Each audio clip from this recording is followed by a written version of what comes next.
Oh, right. Um, what's going on, family? It is your boy JT, the corporatepreneur. And this is my first live of February. Let's shout out for that. Let's get some going, clap it up. Right. First live of February is Black History Month. A lot of good stuff going on this month. I know we got Super Bowls and Grammys and all this stuff that has happened so far. But more importantly, I just wanted to come and bless the timeline and educate the people. Okay. It's been a couple weeks since my last video, so I want to make sure I came and I blessed the timeline. It's been a long time. I shouldn't have left you without a dope live to learn too, right?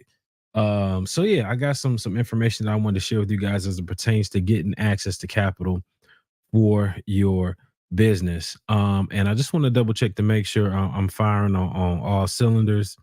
I'm here on Facebook. I got YouTube going, and I'm on Instagram as well. And I believe I'm good to go. Let me double check here. Okay, I believe I'm good to go. All right. So, with that being said, y'all, let's get right into it. Okay. So, if y'all don't know me, if y'all haven't been following me long, I'm JT, the corporatepreneur, and I am a business credit and funding advisor. So, I help small business owners, people put themselves in position to get access to capital for their business. Now, in addition to doing that, I've got some other things that I like to help business owners with, but that's the main focus for this season. And there's a lot of information, you guys, that I see on the internet as it pertains to, and I hope you guys can hear me. Can anybody hear me? Mic check, mic check. I believe, I hope you guys can hear me. I believe I should be good. Let me just double check real quick. Um, but one of the things that okay, perfect. I should be good. There's a lot of information on the internet, right? And there's a lot of people trying to figure out, yo, how do I get capital for my business? I seen this TikTok, I seen this reel, and they told me I could just go here and I can get 50, 11,000 million trillion dollars, if I just, and there's no docs, right? Like, so there's a lot of stuff that sounds real sexy. But just to be quite honest, a lot of this marketing or it's lies. It's not truthful, right? It's clickbait. People want you to opt into their programs, courses, different things like that. But I'm gonna give you the real tonight. And I hope this helps you guys put yourself in position to get access to some capital. And if you guys want help with this stuff, I'll post another link so that way we could work one-on-one. You can join one of my programs. I got a beta group that I'm working with right now, kind of behind the scenes. I haven't rolled it out to a lot of people, but just send me a DM and I'll see what I can put together, how I can help you based on where you are in your journey. So first and foremost, right, the first mistake that a lot of people make when it comes to getting access to capital or you want to get funding is business banking relationships. You have got to start building business banking relationships. Now, I'm not just talking about Googling a list of business banks and going to start a relationship with them. I'm talking about being actually strategic in the relationship that you're forming. You want to look at and do a little bit of research in terms of banks that are one, that are in your area, and two, that provide the services that your business can take advantage of. And I say that because, once again, there's a lot on social media. Oh, go to this bank, go to that bank. And sometimes those banks aren't even in your regional footprint.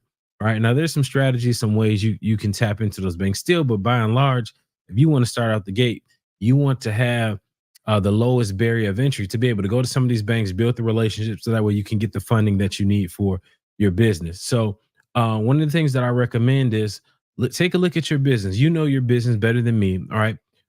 What's your revenue look like? Are you doing 5K, 10K plus a month, right? How is your personal credit? Do you have a strong personal credit profile? Okay. And then you want to mirror those things, you want to marry those things up with the different type of banking products that your business may need. So, for example, and another reason why I say this is important, I got two examples here. So, you have Bank of America, for example, and they had a program that they rolled out like in 2021, I want to say, where you could go there with one LLC and you can get up to four auto loans for each business that you have. For each LLC you had, you can get up to four auto loans. Okay. Now, that was a big deal for people who maybe needed to get commercial vehicles or some type of fleet that they wanted to start for delivery. Some people were using it for Turo and things like that. But those are reasons why you want to have banking relationship so you can leverage and take advantage of things like that for your business. All right. So there's another bank, even locally, I believe, and I'm not sure if they're still running this program, but it was with Horizons Bank. They had a program where you can get I believe it was a business loan, a term loan, or a line of credit, and all you needed to do is be banking with them for 6 months. I believe I've been in business a year, banking with them for 6 months. You know, that's a form of funding that you can take advantage of. But all these things are possible by leveraging and having the right banking relationship. So if you're watching this, I'm gonna give you a little bit of homework. Okay, so your homework would be is to find 3 banks in your area. Okay, I want you to find multiple banks in your area and figure out and see what products that they provide for business owners, and see which ones that you could potentially benefit from for your business. Right, and also too, you also want to ask these banks, these lending institutions. You want to figure out which credit bureau they pull from. That's going to be essential that's going to be essential in you being able to get funding and you being able to stack those approvals on top of each other. Because if you've been following me or some of my previous videos, I always tell you that not all banks and lending institutions pull from the same credit bureau. This will allow you to get funded in each bureau, and the left hand doesn't know what the right hand is doing. So, for example, you can go to a bank that pulls from Experian, get $50,000 from there. You can pull from a bank. I mean, you can go to a bank that pulls from TransUnion. You can get $50,000 from there. You can go over and do the same thing with Equifax, get $50,000 from there, right? Just giving you some examples. The amounts may vary, but you could essentially go to 3 different lending institutions that will pull different credit profiles, right? And that way you could stack those approvals on top of each other with the left hand not knowing what the right hand is doing. And I hope that makes sense. All right. So the first thing is you want to make sure you have a strong business banking relationship. And another reason why this banking relationship is important is because banks work off 90-day cycles, right? And in this economy and in this market where banks are limiting their risk, they're tightening up on approvals, their exposure, different things that they want to lend out or give to their consumers. Those who have the best relationships, those who have the best banking scores, they're the ones that are still going to reap the benefits, even in a tightening economy, with regard to some of the lending that's not being given as frequently as it once was, right? So those internal scores, that relationship that you have with the bank is extremely important. So make sure you open up that checking, make sure you open up that saving. And I would give yourself some time to build that relationship. Let some of those deposits come in for a couple months, right? Before you go switching and going off to another bank, let some of that cash flow come through that lending institution. Then you apply for funding. Then you can rinse and repeat that process. Okay. So that's business banking. That's your relationship. That's the first mistake you want to avoid, right? You want to make sure you have those relationships in place before you go for funding. All right. So going over to number 2, uh this is important. This is going to be um so not knowing which bureaus the banks are pulling from, and I kind of touched on this in the first section, but this is important is because you don't want to go to a bank or a lending institution, apply for funding, and now you get this hard inquiry, you get denied, and it was all because, let's say, maybe on your credit profile, that bank pulls from a bureau that's not your strongest bureau, right? Or you may have a negative item on there, or you may have a bunch of inquiries on there, right? Those are things that you want to avoid. Now, one way you can avoid this, if you try to call the bank, the lending institution, or you get on the phone with some of these bankers, sometimes these bankers, they truly don't know which bureaus that they're pulling from. Okay, so you can ask them over the phone. They may say it varies, and sometimes it does vary by region based on where you are. And they could be quite honest in not knowing. So you got a couple strategies or a couple different things you can do to figure out which bureau a bank or a lending institution is pulling from. So first thing you can do is you can freeze all 3 of your credit bureaus. All right, that's your TransUnion, your Equifax, and your Experian. You can you can type in Experian freeze, TransUnion freeze, Equifax freeze. Put in the personal information. You can freeze those accounts, all 3 of those profiles. Then apply for funding, and when they send you the denial letter or the notification, they'll say, "Hey, can you unlock this credit profile?" Right? That's how you'll know which lending. That's how you'll know that lending institution. you'll know which bureaus that they actually pull from. Okay. That's a little, that's some game you can use there. Or the second thing you can do is you can go to a site called Credit Boards, www.creditboards.com, and they have a database of a bunch of consumers all across the country, different regions, state lines, you name it, of these lending institutions and which products that people have applied for historically and which bureau that they pull from to make a lending decision. Okay. So you can go to credit boards or you can just freeze all three of your bureaus. And then based on the information that you see on credit boards, or like I say, based on you applying and then but having your credit profiles locked, they'll tell you which ones you need to unlock in order to go ahead and apply to get approved for funding. Okay. So that's another way you can go ahead and have a little knowledge of foresight. So that way you're not blindly going to apply to get for funding and they pull from a credit profile that's not that strong, like I say, and then now you stuck with a hard inquiry. Now you want to try to get that off. And it's just a waste of time, right? And you don't want to have those little things setting you back. So know which bureau the banks are pulling from before you go in. And I do have I got a secret lenders list. I'm transporting some of my stuff over, but if you are interested in that, just shoot me a note and I'll make sure I get you guys a copy of that as well. And let's go over to number three. Now, this is a big one here. Okay. See, a lot of people struggle with this.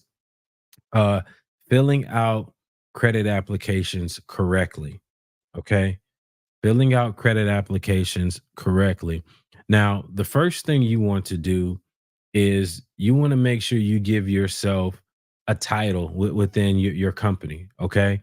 You want to make sure you're the vice president, you're a director, you're something. You want to give yourself some type of role or title within your company.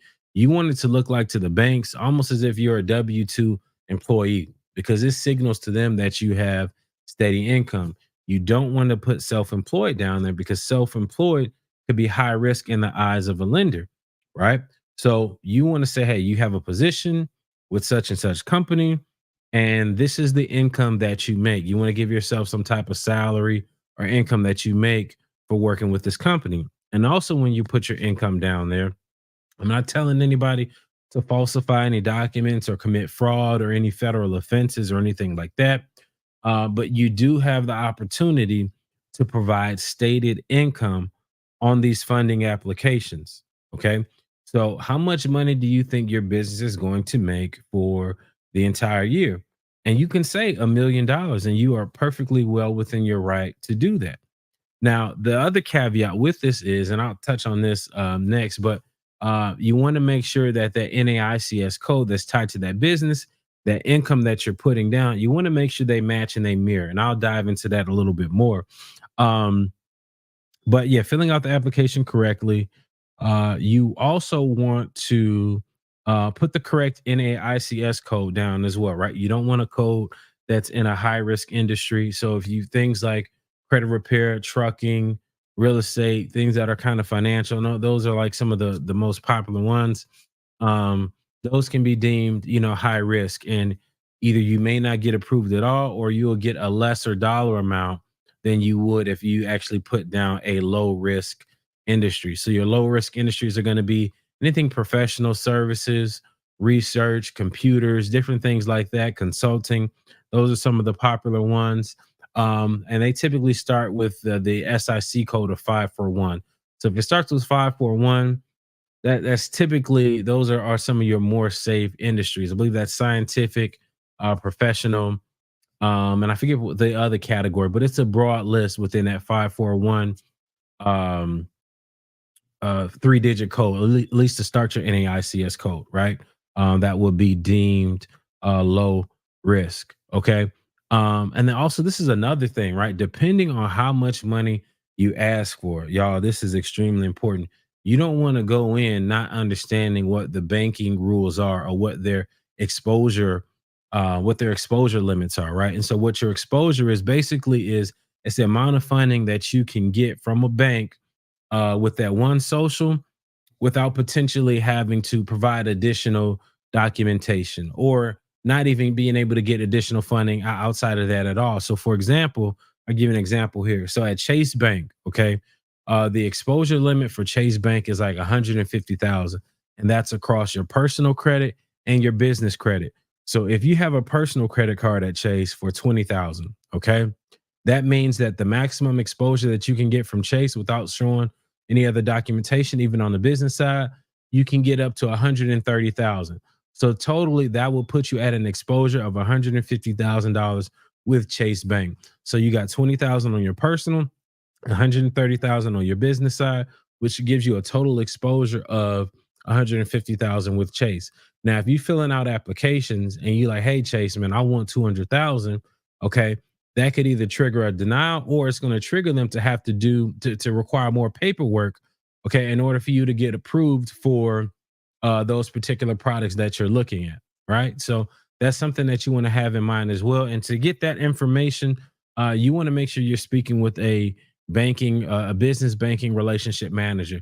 They're the ones who typically know this information. When you go into a bank and you're talking to a traditional teller, they're going to be lost in the weeds, not knowing exactly what you're talking about at all, right? But this is just a little bit of next level information and some things that you want to think about to avoid you getting denied or not getting access to the capital that you're looking for your business. Okay. Let's go on. So we talked about filling out the applications correctly. So you want to make sure you're using the correct NAICS code. You want to give yourself a title within your business. You can use your stated income. Okay. Um, what else? And then also, you don't be afraid to use your household income as well. You got significant others or people who live in the household with you. You can use that income to put on an application to help make a lending decision. All right. And I kind of touched on this next one a little bit already, but let's talk about the NAICS code. Now, this code is an identifier. Okay. It's with the IRS. It pretty much characterizes and summarizes the type of business that you have, which industry you're in.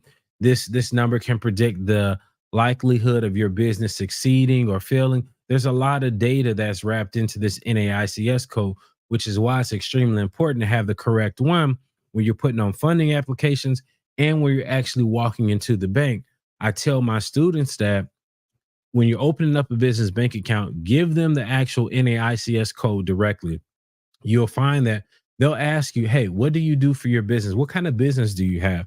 And they're plugging some things away kind of behind the computer screen, trying to find something that suits what you're telling them, what's coming out of your mouth. But what I found with that is a lot of these bank tellers, they're not educated in terms of the business credit world, the funding world. So they don't know the magnitude of just picking something general from NAICS code, and how that could affect your business's fundability. So I tell people when you go to NAICS code.com and you're looking through the industries, make sure you pick that 7-digit number that's very specific to what your business is, and you want to give that number, and you give that number to any banking or lending institution, and put that same number down on all of your funding applications. You want to make sure everything is consistent across the board.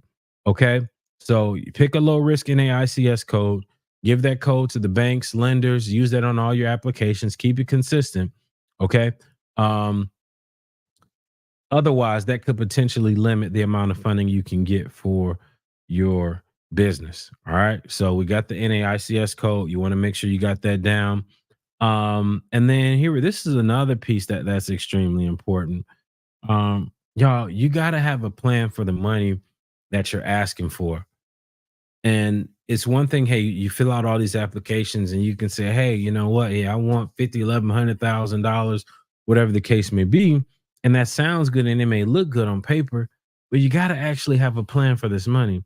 You need to have a plan for this money because we live in a society in a time where I've come across people in these mentorships and programs. People get a hold of this information, and it's powerful to be able to use your credit, get access to capital, 50, 100,000, $200,000 or more to invest and do things with.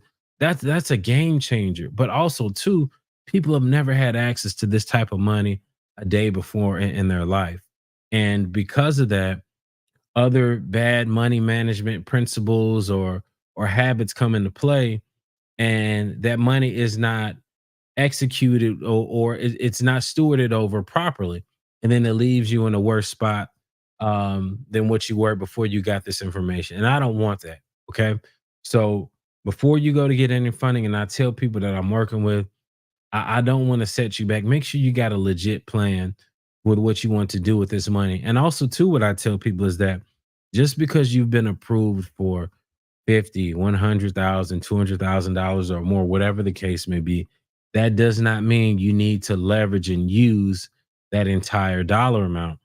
I tell people you should break your money up into thirds.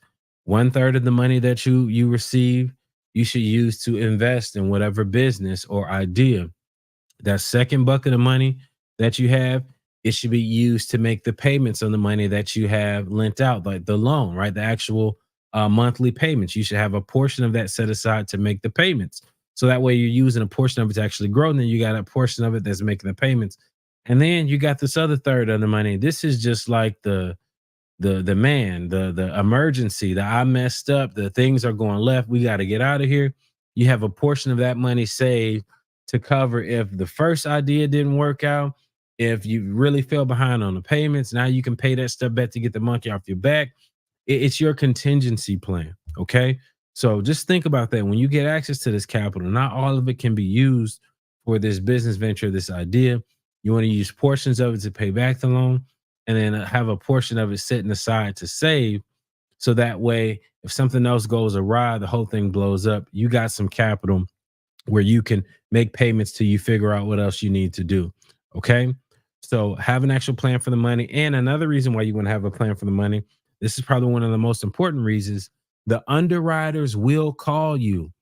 Okay. The underwriters will call you, and sometimes they'll want to speak to you before they make a lending decision.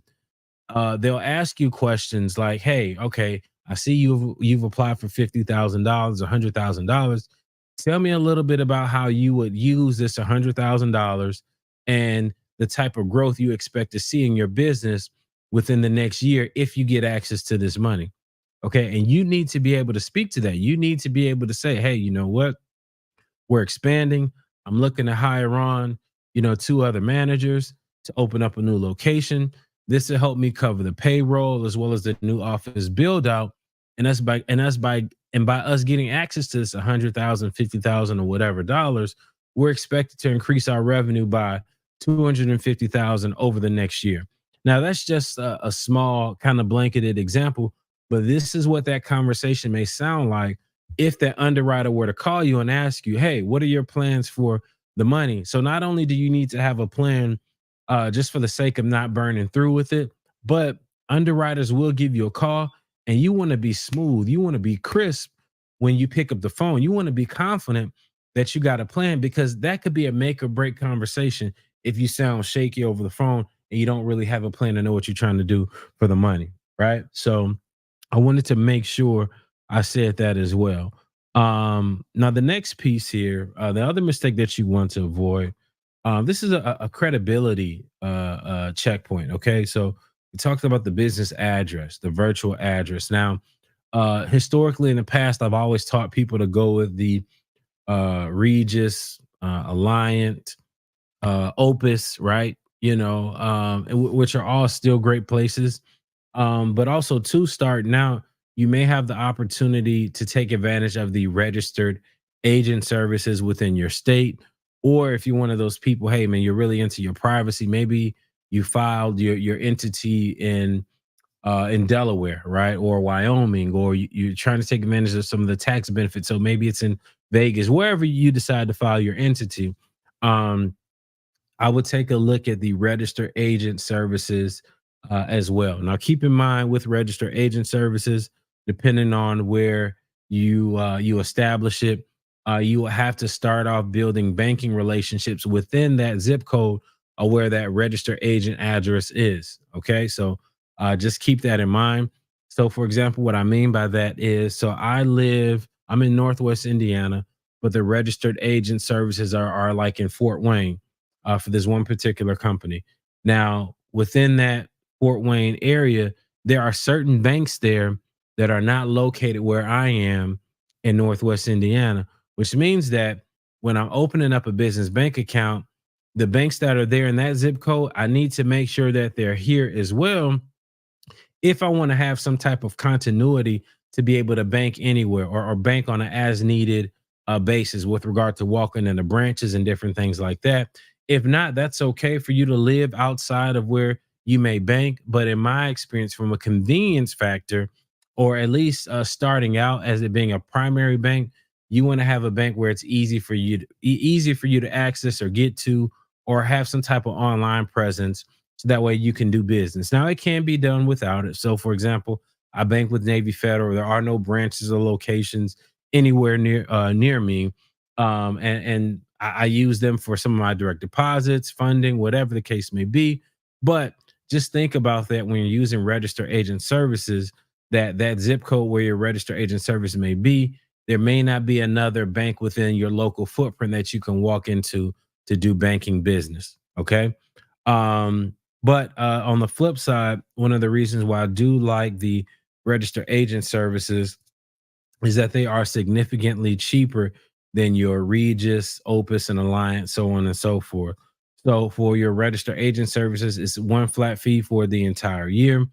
I forget what it said on the website for Indiana where I was. It may be 50 bucks, it may be 200 bucks, somewhere around there in that range, that you can pay that one flat fee for the year. And now you have a commercial address. You can have your mail forwarded to your home, so that way you don't have to walk into your virtual address building. And also, too, these registered agent services and virtual address places, they also help you with the BOI, the beneficial ownership requirements that are now in place for business owners. They will help you fill that out and keep you up to date and keep you up to compliance with certain business filings and paperwork that are necessary to keep your business in good standing. So that's another reason why I like the register agent services, uh, as opposed to Opus and Alliant for some cases, right? You can still use both or either or, but those are just some of the quick pros and cons. And also with Opus and Alliant, they have like they still have the 1-800 numbers, the operator that you can call into, and if that's important to you as well, you kind of want to weigh that between going with a register agent versus using the virtual address from some of the other big places like Regis and Opus, so on and so forth. All right. The next piece, okay, another mistake you want to avoid. Let's talk a little bit about credibility again. This is the website and the domain. Now, this is important outside of just having your social media pages, your TikTok URLs or Instagram, whatever. You need some type of online presence, right? Um, and one on some of the applications, when you go for funding, they're going to ask, "What's your company website?" They want to be able to see a website that says, who you are, what you do, and how to get in contact with you for whatever products or services you have. So it doesn't have to be super elaborate. Just you just want something that looks simple, that a lender can go look at to see a little bit more about you. And I say this from personal experience. When we got our company vehicle, we bought a Jeep about 2 years ago. Um, in a company vehicle business name, and we are at the dealership, and they wanted to know, hey, tell me about your business. What's your website? They were, had all the documentation. They're looking at the articles and everything, and yeah, they wanted to see what we actually did. Do we have pictures or products or service testimonials, all that, right? They want to see if you're a legit business, and they have every right to. You're asking for, coverage for a $60,000, vehicle. So you want to make sure you got your ducks in a row when it from the credibility standpoint of actually having a website or a presence to where these lenders can go look you up. All right. Um, the next thing, and this kind of goes in with the website, but a business listing. So make sure you list yourself on the 411 database or on Google. Combination that, and those are just a good place to start. You got Yelp, you got Yahoo. Um, it really depends. Also depends on which type of business you are, right? Especially if like you're a restaurant, you want to be on Yelp, of course, Google as well. Um, but yeah, you want to have some type of presence where if you're looked up, you come up so that way they can find you. Okay. This also helps limit fraud as well. Like I said, this is a credibility checkpoint. And I always say to folks, if in order to be fundable, you must be findable. Okay. And then this helps you do that with the 411 listing, Google, Yelp, Yahoo, Bing, so on and so forth. Okay. Um, and y'all, this is I got two more parts I want to touch on here. Okay. This one is slept on. You guys, it has become extremely important to make sure your data is consistent across all databases and across all hosting sites, right? And so what I mean is your business name. So if you have LLC at the end of your business name, you want to keep that consistent across all platforms. Your business address, you want to make sure that's consistent with um, whoever you bank with, the credit accounts, the vendor accounts that you have open. You want to keep everything as consistent as possible. Addresses, all of that stuff, you want to have that be as consistent as possible. In addition to that, the information about your business when you're applying for different funding, the income that you're putting down, the revenue that you're putting down, you want to make sure all those things are consistent because now we live in a time where AI and these data mining companies, they can cross reference things so fast now, and any discrepancy or something that may not check out or could be inconsistent in one place, that could trigger a denial or it could affect the amount of funding that that you can get approved for your business, right? It could come off or it could look like fraud, right? And so the name of the game is now how can we still outsmart AI and these different algorithms and computer systems behind the scenes? And the best way to do that is to be as consistent as possible with the data that we have that's tied to our business. Okay. So you want to make sure everything is updated correctly with Dun and Bradstreet, all your vendor accounts, all your banking accounts, right? So when they cross reference you, there are no discrepancies or no reason to think that this may be fraud or an illegitimate request for money. Okay. So you want to make sure all your data is correct across the board. And like I say, you want to keep in mind, keep a tally or some type of Excel spreadsheet with the incomes and the different things that you're putting down on these applications. So that way you can be consistent. Like you would hate to, hey, you know what? You put down on this card, you make 300 on this application, you make 300,000. Then you go for a credit limit increase down the road. And then you put something else down there, or you apply for a new card with that same lending institution. And now your numbers are different. Okay. You don't want anything triggering a full financial review or automatic denials because there's discrepancies with the data, the revenue, your business information that you've put down. Okay, so keep your information consistent across the board. All right. The next thing here, and this is the last one, y'all. I'm gonna shut it down with this. This is the last one here. I appreciate y'all for hanging in there with me. Um, you guys take care of your personal credit. Make sure you have a strong personal credit profile. Now, I've seen these videos and these posts and this great marketing online. Hey, man, we'll fund you with a 480 or a 400 credit score, or you don't need this. It's a lot of misinformation. And guys, I talk to these lenders, I talk to these banking institutions, and everybody's frustrated and fed up with it. So you got a lot of people walking into these banks and these lending institutions, leaving out with their tail between their legs because they saw some TikTok or some reel or somebody said, "Oh man, I could get all this funding, with this 400 credit score," and it just don't work like that, right? So, um, and this isn't no shade, or I'm not knocking anybody, like man, but if you walking around with a 400 credit score, you got bigger fish to fry than trying to get access to capital and funding right now, right? You should be working on stewardship, man. What is going on with me financially to where I can't pay people back or I'm defaulted on stuff right now? I'm not talking about instances of fraud or whatever. You've had some life, altering event. I'm talking about people who are just not good stewards with money, right? With their resources, right?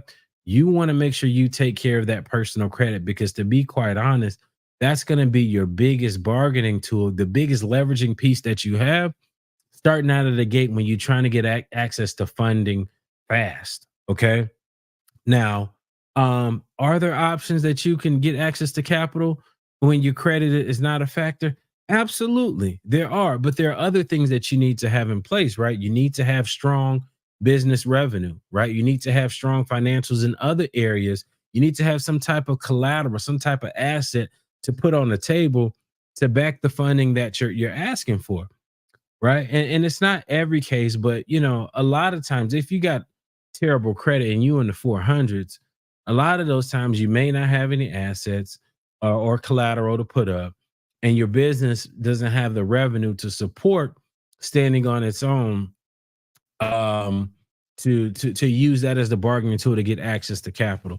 So please, y'all, don't let the gurus and these other folks, these great marketers, I'll call them great marketers, lie to you and make you think that it's okay not to take care of your credit. I could just build business credit. And even with that, y'all, like, a lot of people are getting funky with the terminology and the words. And oh, hey, I can do this with EIN only. Yes, you can get some vendor accounts that way, and a couple business credit cards, right?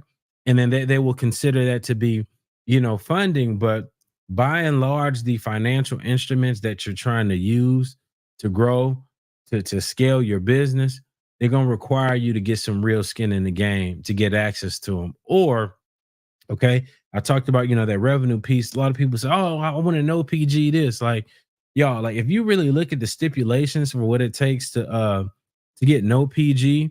Oh, did I do that or somebody else did that? Did I like that? I don't know where that came from. Yeah, but you you got to be doing $2 and $3 million a year in revenue, okay? For some of these products where it's like, okay, hey, no PG. And I don't hear a lot of people telling that truth, or telling folks that you got to have the revenue just to know personally guarantee. Yeah, you may have been able to get by, within the past year or a couple years ago. I know everyone was getting the vehicles, no PG, right? You built up business credit, but a lot of those lending institutions, they caught on to that. That's not the case. That's not the norm for everybody. You're gonna have to personally guarantee, or you got to have a business that's doing, like I say, 2 to 3 million. Okay.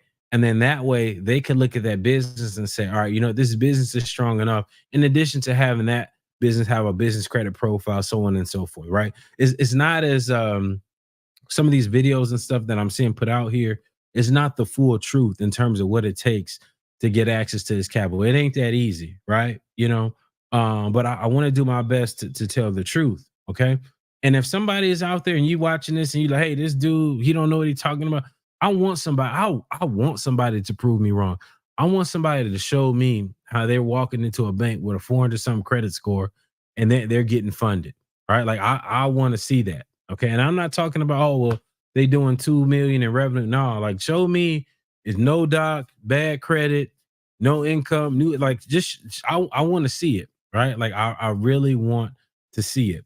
But anyway, y'all, that's all that I have for tonight. Okay. Went over 10 mistakes that you want to avoid when going to get funding for your business. I'll run them down really quick. So we talked about, one, make sure you have a relationship. Don't go in cold. There are some banks that will still fund you if you're going cold, but by and large, the best bet is to build a relationship with that bank.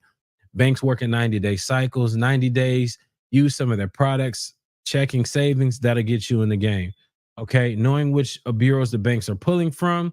Okay. That's extremely important. Just don't go in applying for banking products blindly. Have some strategy, have some tact about where you're going and why you're going there. Okay. And you can go to credit boards. That's a good site to go to find out where some of these banks are pulling from. Okay. You want to fill the applications out correctly. That's the third point. Give yourself a title within your business. Use that household income, that stated income, to strengthen up that business application. Okay. Picking the correct NAICS code. We don't want anything high risk. Typically, anything starting at 541 is a safe bet. It's a broad industry. Yeah, and it's low risk overall.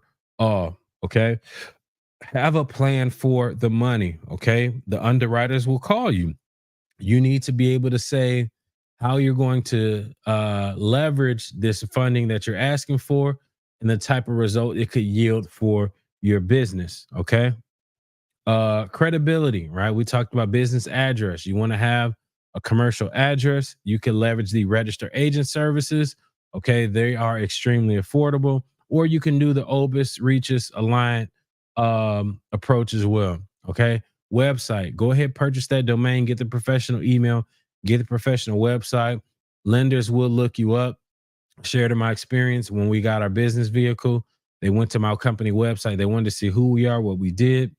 And then the business listing. Okay. You want to put yourself on 411, Google, so on and so forth. In order to be fundable, you must be findable. Okay. I like that. Let's clap it up. Okay. And then also, too, man, like I said, you got to have a good credit profile. I don't care what these gurus are talking about. It's a lot of nonsense going on out there. It's a lot of confusion going on out there. Yes, there are certain products you can get access to with bad credit, but by and large, okay, for the best products with the best terms, the best rates, you got to have a strong personal credit profile, okay? Or if you're not there yet, yes, you can use collateral, you can use your business revenue. You got to have some really strong revenue in some cases, depending on how much you need. um, but yeah, by and large, just have good credit, y'all. That's the focus. Get the credit together. And then last but not least, you want to make sure your data is consistent across the board. You guys, we are competing against AI and these different funding algorithms. So any discrepancy could trigger an automatic denial or for you to get approved for less than the amount of funding that you truly needed for your business. Okay. So I tried to give that rundown really quick. But man, I appreciate y'all for tuning in. I have a new freebie. Okay, let me see if I can put this here for you guys. I got a new freebie. I have a business credit slash business funding guide. Okay, this is a freebie. I put it together at no charge, and I'm gonna share it with you guys. I'm gonna drop it here in the chat. Okay, I'm gonna try to drop this here in the chat, so that way you guys can take advantage of it. Let me see here. It should be here in the. Let me put it here. Let me copy this site. Okay, I'm gonna drop it here in these chats. And if you guys are on, and if you can't see it in the chat, here we go. I'm gonna paste it here. Okay.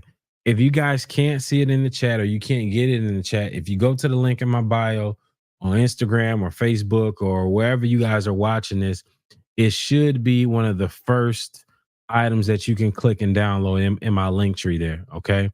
Um, it's a free download that's going to let you, it's going to talk about some of the things I talked about tonight. Okay. And how you can get access to, not just how to get access to, but how to put yourself in position, right? Putting yourself in position to get access to this capital for your business. Okay. And I put this together for free. I want y'all to go ahead, download it, and let me know what y'all think. You know, if you guys like free guides and stuff like that, if that's beneficial to you, like I want to keep putting out things, you know, that are helpful to people. Okay. So go ahead, download it. Let me know what you think. And then that way, you guys can go ahead, start taking some action, getting some results, and going from there. Let's see what else do I got. Okay. Everybody doing all right, y'all good. So I'm getting ready to shut it down. Y'all I may leave this up. Make sure y'all follow me on YouTube as well. So go ahead, hit the link in my bio. I don't know where you guys are watching. I'll probably leave this up on YouTube. Instagram is kind of funny sometimes, and so is Facebook with some of these long form videos. So it'll definitely be up on YouTube. So if you're not following me on YouTube, go ahead, hit the link in the bio. You can follow me there. And yeah, peace and love, y'all. I'm signing off. Okay. I hope this was helpful. I hope this was beneficial to you guys. And I want to see y'all win in 2024. All right. So peace and love. I'm signing off. I will talk to you soon.